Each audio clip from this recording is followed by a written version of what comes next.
It all feels so automatic. Well, what do you mean, like, change the way I respond to this? It's automatic. I have to respond that way. What we talk about when everything feels so automatic is like, yeah, sometimes you can't stop thoughts or even your behaviors and choices. People will often, like, really berate themselves. Like, why can't I get it? How come I still have that thought? Well, we start from the premise that you can't stop a thought, or you can't choose to not have a thought, and you can't choose to not have a feeling. So thoughts and feelings are definitely automatic. Biggest part of recovery for me was noticing that my focus was automatic. Where do we have the power? If you have gotten to the point where you're actually asking, how do I change that? Because it feels automatic, then you are aware. That's the first step. That awareness is progress. You're not failing because you did the automatic thing. I can't say that enough. Welcome to Disordered. This is episode 70, entitled, But It All Feels So Automatic. My name's Joshua Fletcher, also known as Anxiety Josh, and I'm a psychotherapist specializing in anxiety disorders in Manchester in the UK.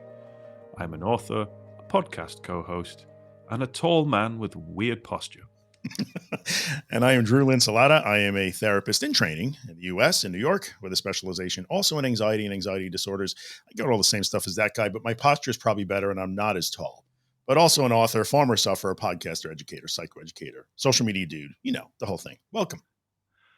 It all feels so automatic. I can relate to that, can you? Oh, yeah. It does feel absolutely automatic. But what do you mean, like, change the way I respond to this? It's automatic. I have to respond that way. Yeah, it's a really interesting one. And for me, what we talk about when everything feels so automatic is like, yeah, sometimes you can't stop thoughts or even your behaviors and choices. Yeah. Maybe you're someone who's struggling with compulsions. Maybe you're really annoyed with the anxiety, and maybe Craig the critic Mhm. It's Craig the critic. is then adding and compounding your misery by telling you, why are you compulsing? Why are you obsessing about your anxiety? And it was my idea to do this episode today. And I think it's a really important topic, particularly for those that are perhaps devoid of a little compassion. Yeah. And then we'll talk you through what to do when things do feel automatic. Oh, that thought's automatic, that feeling's automatic, that what if is automatic, that feeling in the morning, just as I open my eyes, is automatic. What can we do about that? Yeah, and it also comes. I like how you pointed out that self-compassion thing and the Craig the critic thing, because I think that's a big part of this. Like, why can't I get it? People will often, like, really berate themselves. Like, why can't I get it? How come I still have that thought? Why can't I get it? How come I'm still afraid when I feel like a skipped heartbeat? Well, it doesn't mean you're not getting it. It just means you're human. So yeah, it's really important to I think it's a great topic. I'm glad you thought of it. The more I think. Thanks, dude. Now, before we get back to making it all about me, because this narcissism doesn't fuel itself, we should celebrate the community. Have we got any good did it anyways? We have two good did it. We have a did it anyway and a doing it anyway. Maybe we'll save the doing it anyway for the end, but let's play a did it wow. right now. Yeah, it's really good. We've never had a doing it anyway, but let's play this one because it's pretty good. Hey, Drew, you patriot and the blimey Brit, Joshua. This is Mike from Michigan in the good old US of A. You can use my name. Wanted to say first, can't tell you how much this podcast and your guys, all the resources have helped me since I had a flare up of panic disorder about 9 months ago. Wanted to submit my first did it anyway. My sister recently separated, and so she's got 2 kids, a niece and nephew, who I love very much, 2 and 4, and I have been helping her out with them. Babysat alone for the very first time in their lifetime and in my lifetime. Don't have children myself, but we kind of went over just a couple hours night before. Had a little bit of that, anticipatory anxiety was flaring up while I was there. Had some anxious, but I did what non-anxious me would do. We played some hide and seek. We, let us play a few games on the tablet. We went outside, and after a little bit of time, it really started, kind of setting in and being comfortable. And it gave me the confidence to help my sister more when she needs it, and be that uncle who I really wanted to be, living by my values. Thank you guys so much for everything you do, and I'll be listening. Well worth a round of applause, Mike. Good job. I love that. Well done. You ticked all the boxes. What infectious personality you have. I was immediately smiling as soon as, as soon as Absolutely, you right? started The way singing. he started, I was like, we can't not play this. It's really good. I feel Yeah. like Mike should be doing like a hockey podcast. I would listen to that. If he had a podcast every week about like hockey, I would listen to that. I don't know why hockey. Michigan, To maybe. me, he sounded like my ideal ghost of Christmas present.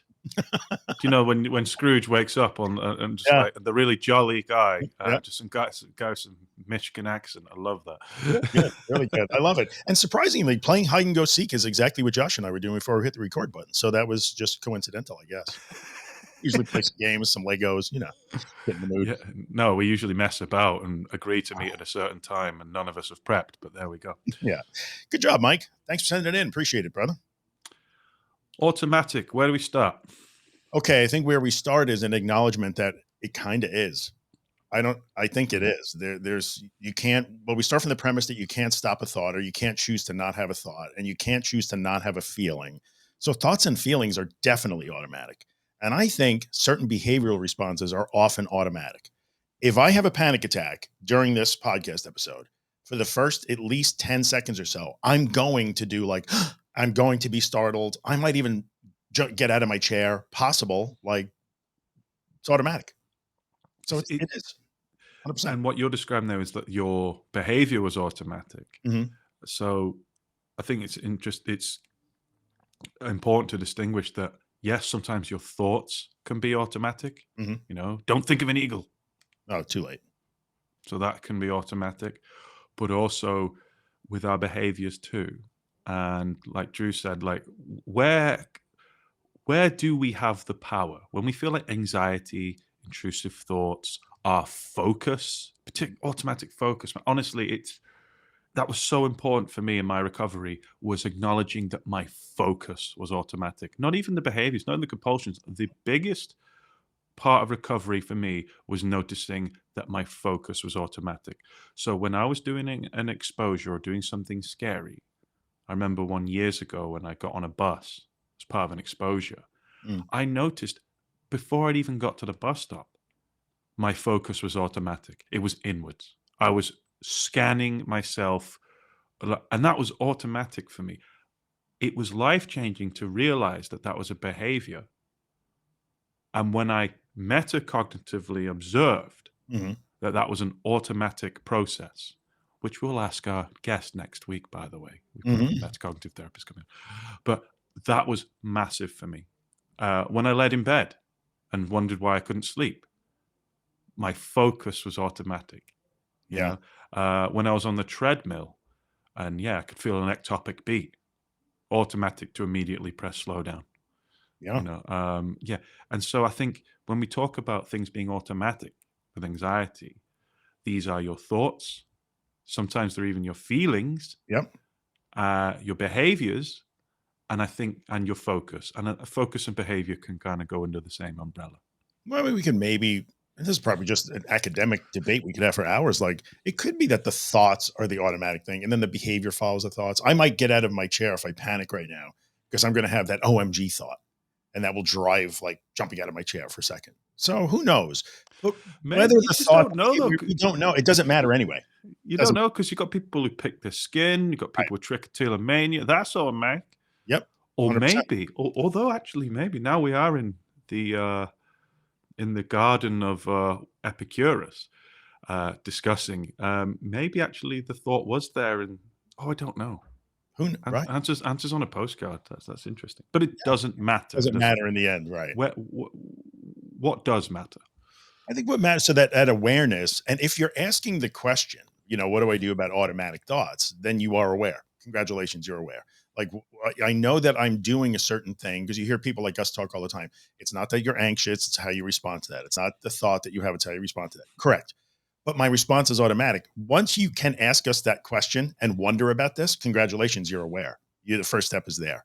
Because there are people, I think we can acknowledge, especially early on, they do not see a problem. Like, no, this is what I'm supposed to do. I'm supposed to fight the thought and like argue against it, or I'm supposed to run and get my ice pack out of the freezer right away. Like, that's automatic. And yes, it's because it's what I'm supposed to do. But if you have gotten to the point where you're actually asking, well, how do I change that? Because it feels automatic, then you are aware. That's the first step.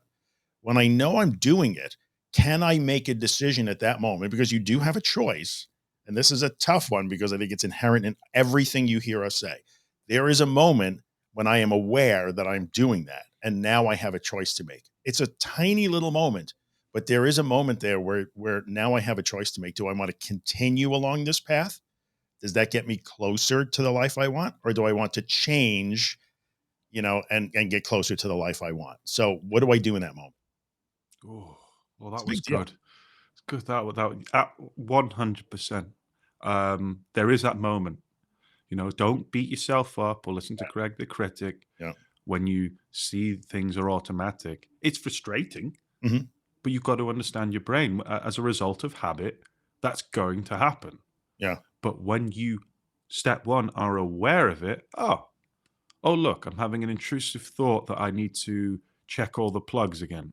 Yeah. No, that was automatic because at 8 p.m. every evening, that's what I've been doing for the past 6 months.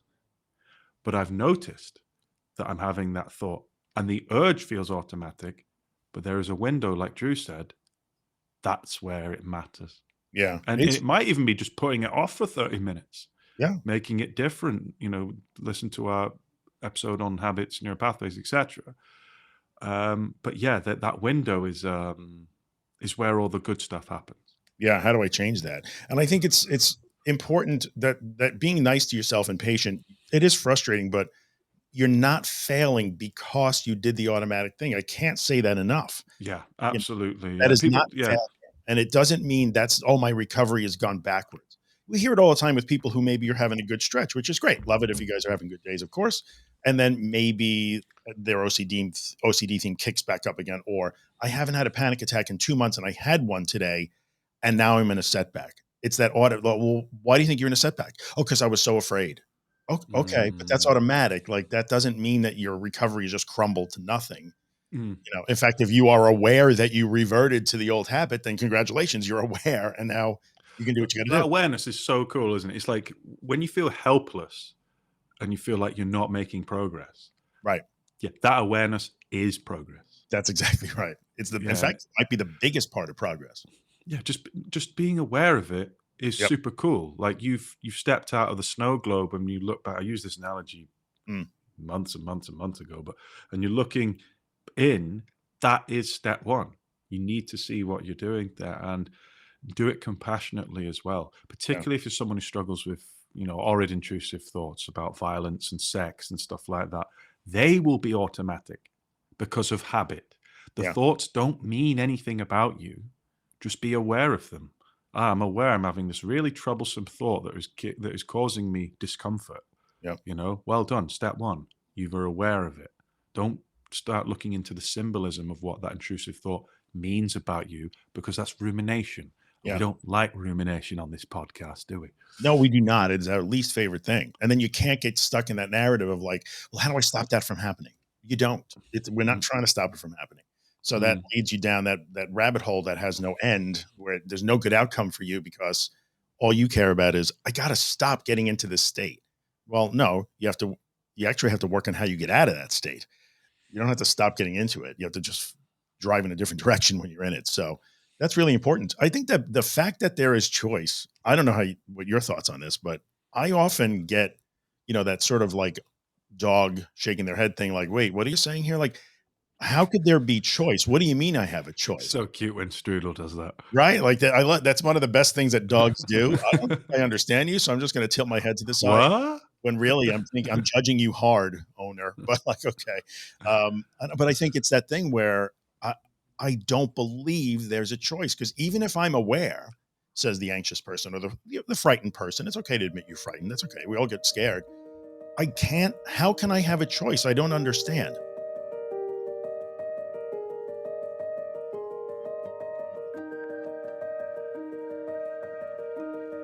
Like it feels so important for me to continue to fight, to save myself, to avoid, to prove this thought wrong about my sexual orientation or whatever it happens to be.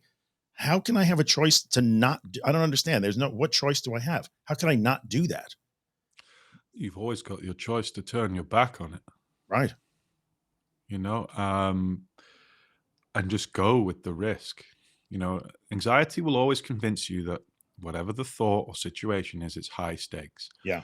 If you're a fixator, you might be fixating on anything. The anxiety itself, the state of fear itself, maybe your relationship, maybe your job, your work.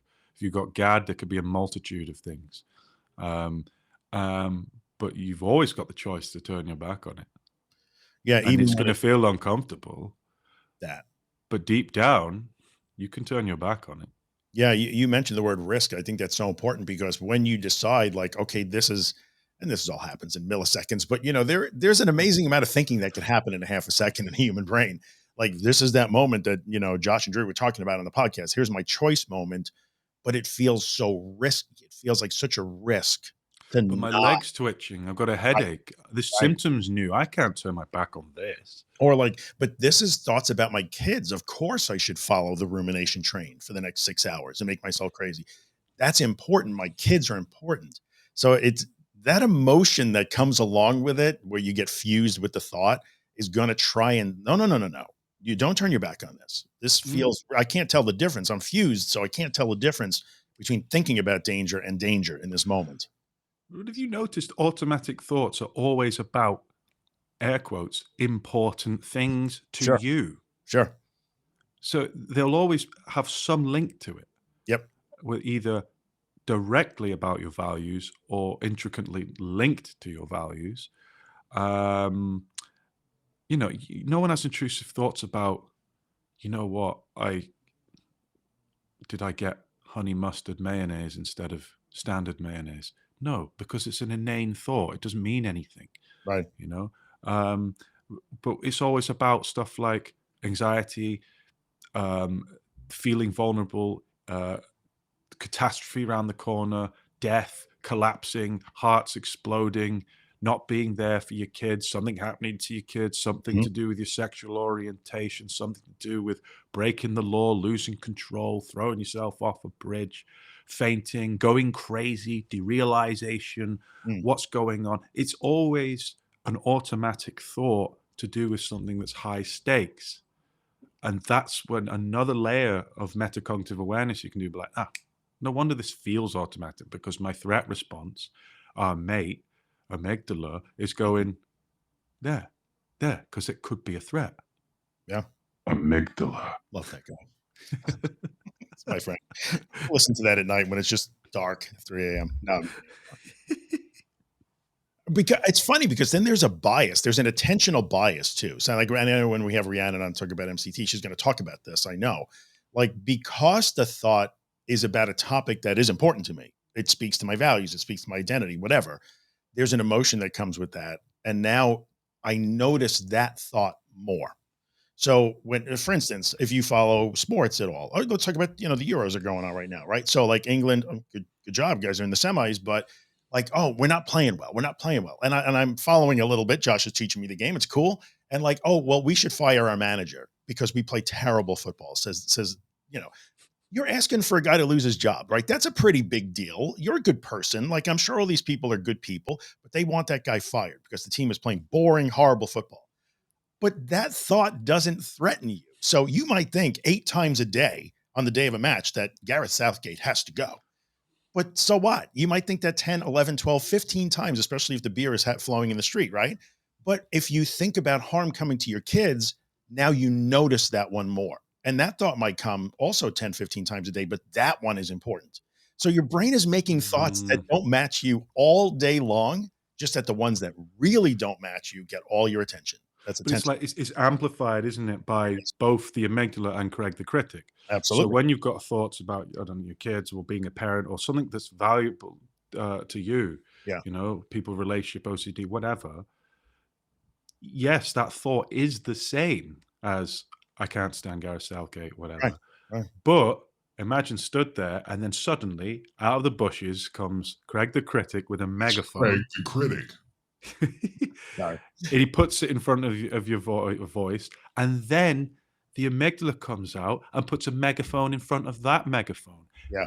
The words are still the same. The thought is still the same, but it sounds way louder because you're having it amplified. But does that make it any more important because something's louder? Absolutely not.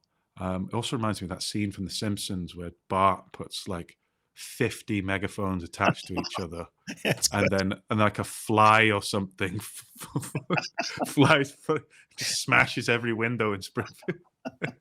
Yeah, I remember, that's really good. I love that, like, just because listen, I mean, you guys can hear me on this microphone. I'm often the loudest guy in the room. What can I say? Just that's my voice. What can I say? It doesn't mean I'm automatically the right guy in the room or the most important guy. It just happens to be that I'm a little louder than a lot of people. So that's super important. Loud doesn't mean important. But you know that in a lot of other things. You know that in politics or sports or things you like to debate about or disagree about. Like, oh, stop shout. You're trying to shout me down with your opinion. You know that about that. But when the thought comes from inside yourself, the loud thought must be the most important one because it comes from inside me. It Yeah. was a My misinterpretation. brain is screaming this at me, so Mhm. therefore it must be important. And then when it becomes important, that's when things can fall into the automatic Yep. realm. Yep. You Exactly. know, particularly with, and I want to come back to attention and focus again because Yeah. for me, I was a massive checker, and I think honestly, it was probably the worst part of my anxiety when panic disorder, OCD, everything comes together. I'm a checker.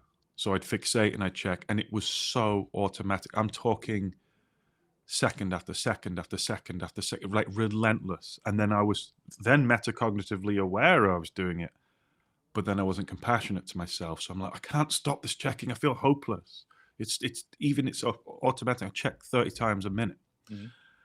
And then when I started being compassionate and be like, oh, yeah, you've spotted that you're checking. Now let's try and reduce that checking a little bit at a time, and then get the pom poms out and start being our own little cheerleader for a bit, Yeah. and then giving ourselves a pat on the back for the amounts of time that we're going without checking and fostering this compassion. I started to get there. So instead of it being every day, it was so automatic, the checking, I actually didn't notice it.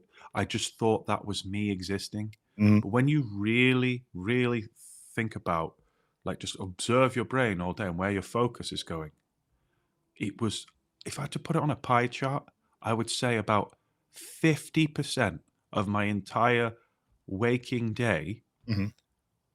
was internal checking how I was feeling. Yeah. Um, and it was that bad. I would dream. I would be dreaming and I would check how I felt in the dream because the habit was so automatic.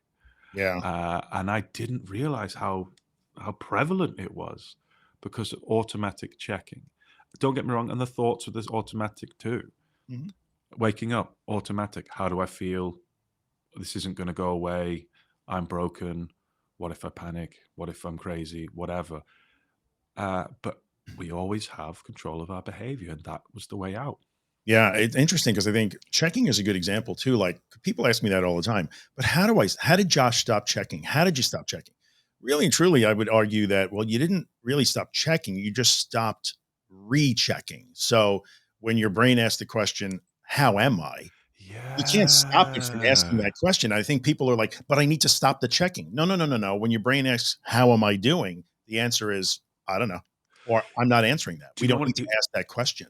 Well, I stopped checking eventually Yes, but only because because you can yeah, stop rechecking first and then stop the second rechecking. time. Yeah, not getting annoyed that I found myself checking, Yep, stopping rechecking, and gently guiding my attention away to what non-anxious me might be doing at that time. yes, It took practice.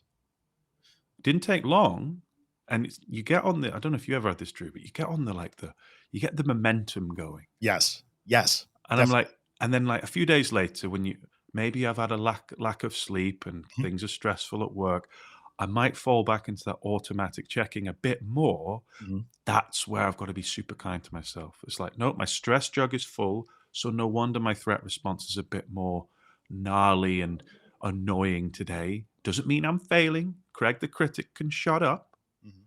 I'm just going to keep doing what I'm doing. Gently bring it away. Gently bring it away. And yeah, and yeah, each time you do that, you rewire the brain. If you're a checker like me, that's the way I did it.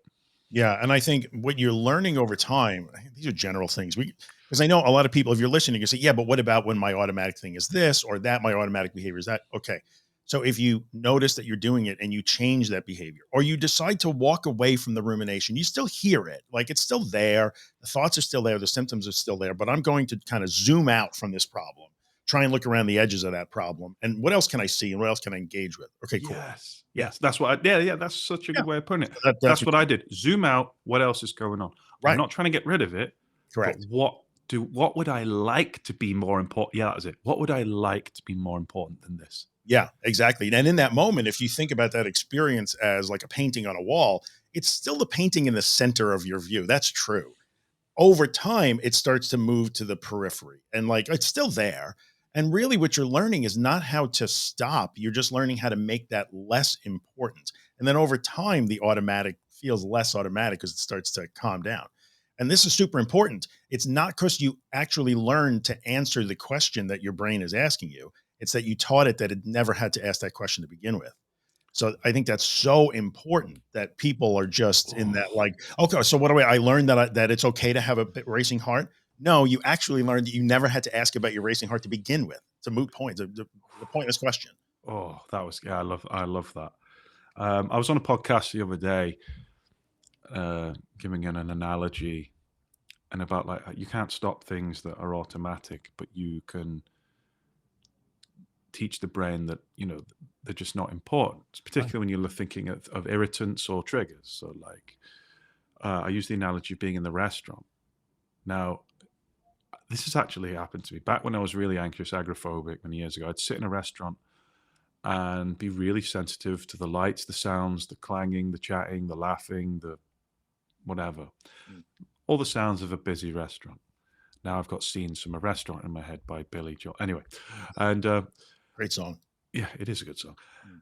And you sat there, but have you noticed, like, if you go into that restaurant already resisting and hoping that it's not going to be loud, and then people aren't going to, the music isn't blaring, and you're not going to have someone laughing and dropping cutlery and stuff like that, it's going to be a losing battle. And the fact that you don't want it to be loud is going to amplify the fact that the restaurant is going to be loud. Yeah. But how many times have you sat in a restaurant, or I've done this with a laptop in a coffee shop, where you have done nothing to affect those variables around you, Right. and yet suddenly you are completely zoned in to talking to the person in front of you, Right. where actually all noise doesn't matter is doled out. The music, you don't even know what music's playing, but it's the volume's still the same. Mhm. You're teaching the brain actually, "Hey, I don't mind. It's a restaurant. I can focus. My brain can focus on what I'd like it to do." Yep. And yeah, and I noticed that when I was in a restaurant many years ago. Like I've been chatting to my mate for an hour, and I've not even noticed all this. I was scared, and it was amplified. Now it's not, but I didn't mess around with the variables. My brain just decided it wasn't important.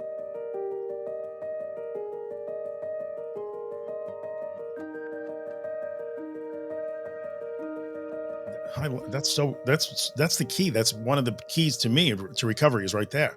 I learn because I notice my automatic response or my automatic thought. I start to slowly change my response to it a little bit at a time, doing these little experiments. And I learn actually that I didn't have to keep checking. How I felt wasn't really the most important thing in the room all day long, every day. Yeah, yeah. So the lesson of this is, yeah, what you're doing in reaction to it. Let's look at some OCD heads. So like, let's say you've got OCD. I have a vocal thought. I can hear the thought Mhm. telling me to do something in my head. Yeah, So let's say you're one of these people with OCD, like, I don't know, stab a loved one, sure. and that's automatic. What would you say to them? Well, in that situation, like, yeah, that thought is disturbing. It's going to probably make you afraid or disturbed or worried, or it's going to put you in some sort of highly activated state. We expect it to do that. So when you notice that you are activated, now what should I do next? You might already be down the rabbit hole of like, no, I don't want to do that, or no, no, no, no, I can't hear you. Go away, go away. Happy thoughts, happy thoughts. You might already be doing that because it's the automatic response. But once you notice that you're in that activated state and doing the thing that you've been doing for months or years that hasn't really helped you, that's the moment when you have to figure, wait a minute, I'm doing that thing again. The automatic response to the automatic thought. Is this moving me closer to what I want, or is it keeping me stuck far away from what I want? What can I do differently here? Even just a Mm. little bit. What can I try that's a little bit different right now? And spoiler alert, I'm not going to fight this thought.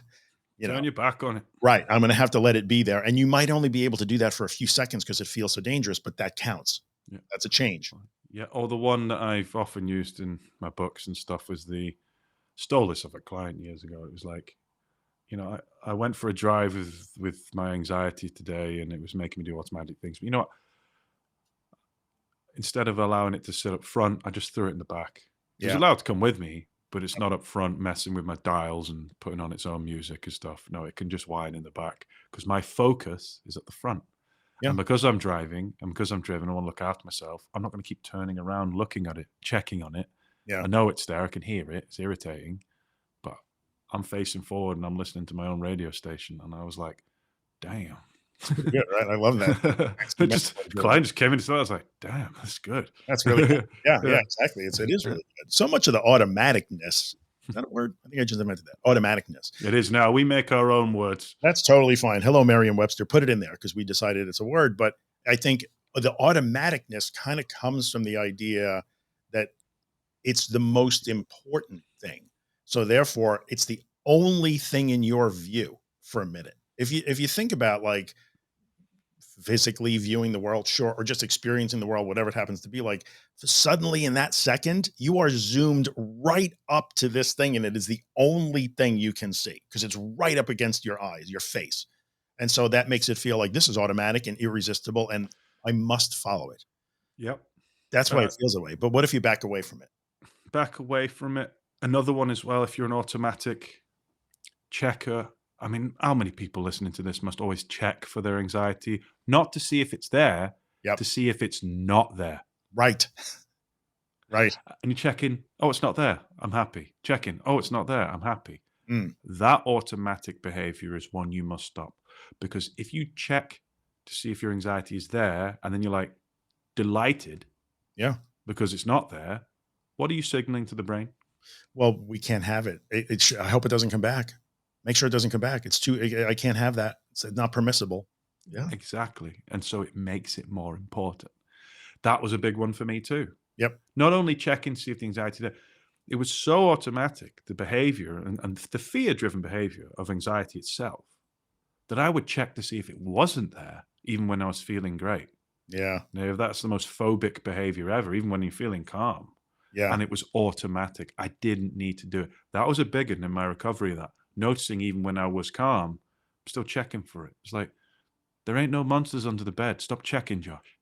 That's BIGGUN, by the way, biggin for those following at home. I love that word. That was a big one. Yeah, it's a big, and it's funny because that's not some like derogatory term in America, is it? Oh, no. Sorry. No, it's not. It's just like the accent. It's not even a thing where like, because that leads to I'm anxious about not being anxious, or I'm having a pretty good stretch. I'm on vacation with my family. I'm not even really thinking about it. But what if it comes back? Like that feeds into that automatic checking feeds into like, I'm anxious because I'm not anxious. And what if it comes back? So like, you got to really be mindful of that for sure. I had that. I would have that. Like, how am I doing now? I think a good rule of thumb with automatic checking is every human being at various points in their life will ask these questions. Am I dying? We will all ask that question at least once in our lives. Am I okay? That's the one we ask probably more. Am I going crazy? Like every human being will ask those. We just don't ask them 47 automatically times an hour. Right. 50 times a day. That's exactly right. Like, so what you're learning is like, oh, that's not a forbidden question. Like sometimes I will actually ask that question like everybody does, and it'll be appropriate. I just don't have to ask it continually. So even though the question is automatic, if I change my response to it, then the frequency of that asking starts to drop over time. Yeah. Honestly, the automatic checking, the automatic behaviors, being aware of them, like Drew said, being happy that I'm aware of them. Yeah. And changing them was honestly probably one of the biggest parts of my recovery. Yeah. Not only when triggered, but when not triggered. Yep. Yeah. I agree. So good deal. That was a great topic. That was a really good topic. Obviously, if we've not covered anxiety is a massive, broad spectrum of things, and whether you're OCD, panic disorder, agoraphobia, GAD. Oh, a quick word on GAD before we finish. GAD, what's automatic for people with GAD? Oh, rumination and worry are automatic to Yeah, me. Yeah. yeah, straight away. Yep. Yeah. Yep. I've got a moment to myself, not distracted. What's automatic? We go inwards. And if you've not listened to the inwards compulsion episode, this is you. It's like, Yeah. I've got nothing to do. I don't know what I'm doing. I've 10 minutes here. What do I do? You've gone inwards. Was Yeah. that was the episode where we talked about the default mode network? Yeah, I love that. The Yeah. default mode network is one of the greatest things that come out of neuroscience, like that actually is a thing and is being replicated again and again. In the absence of something else to do, you will think about you. So will I. So will everybody listening. Like that is what human brains do. I think about me even when I'm doing stuff. Oh, that's a special skill. It's taken Josh years to I told you I was a narcissist.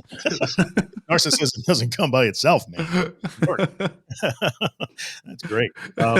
We go on to like some did it anyways. You got a written did it anyway? Any questions? Oh yeah, I've got a really cool written did it anyway. We've got an audio one as well and a question, haven't we? We do. Yep. But yeah, this is I love this one. Hey Drew and Josh. Sorry, Josh. As a fellow Drew, our name goes first. Yes. Fair enough. I wanted to share a bevy of did them anyways with you guys. The beginning of the year was rock bottom for me. Bedridden, monophobia, constant body scanning, thrice fermented kimchi, the whole shebang. That is a loyal listener right there. The funny thing is, I've been there before. You've both spoke about techniquifying Dr. Weeks, and I now realize that's exactly what I did about 3 years ago when I last suffered this kind of nervous breakdown. Fast forward to the day I'm writing this, when Disordered helped me with those missing pieces in my recovery. The shift in attitude, giving myself the credit, slamming the door in Craig the Critic's stupid face, these little details have filled in those blanks from last time. And in the last 6 months, I've locked down a full-time job that I love, renovated our kitchen pantry, flew to another state for a week by myself, and even climbed 20 feet or 6 meters into a tree to return a baby bird to its nest. This isn't like the last time I got better. Something is different, permanent. Thank you both so much for the wealth of knowledge you shared on Disordered. I'm hitting all the platforms I can think of and making it rain 5-star reviews. Thank you. Now, as I enter the fine-tuning phase of my recovery, I was wondering, could you go into a little more detail about micro-avoidances and macro-avoidances? We sure will. We'll do an episode on it.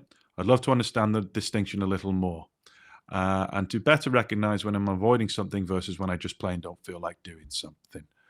Thank you from Drew. Awesome. I love that one. Really good. I love that. Bedridden, monophobic, constant body scanning, and thrice fermented kimchi to climbing trees, to return a bird, to go with flying to different states, to do another. Well done. Yeah, and I dig how Drew, like, he layered all the concepts, you know? Our last episode was like, but what about? We talked about generalizing the principles. Boy, it sounds like he got it.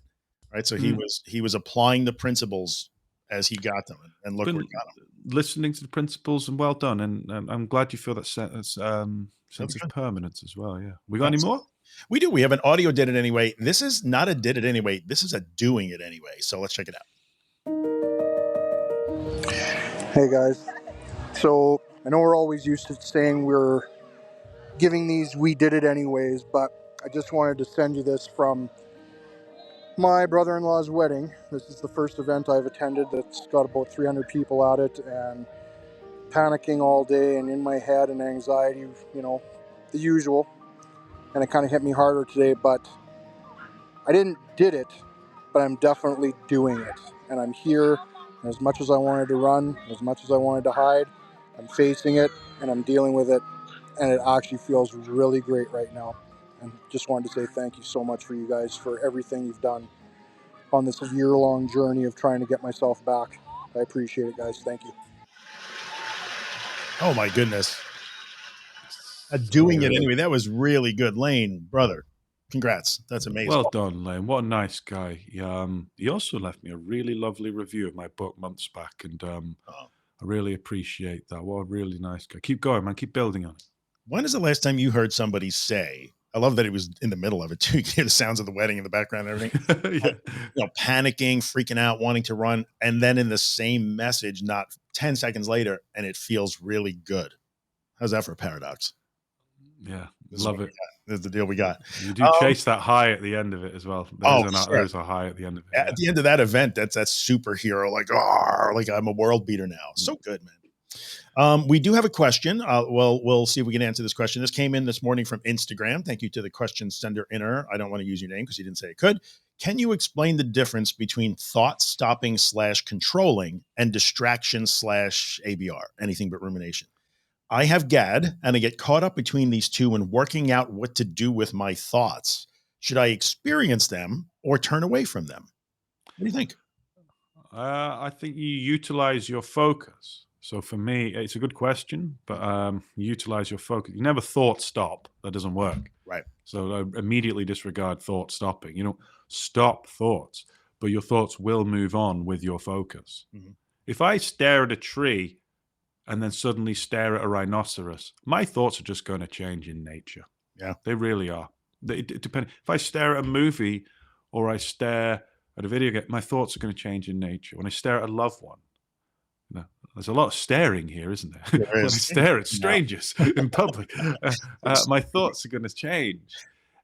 Your behavior and attention will change your thoughts. But if you stop, you're in the freeze response and you're like, what do I do now? How can I fine tune these thoughts? What do I need to do next? How can I micromanage my own thoughts? Yeah.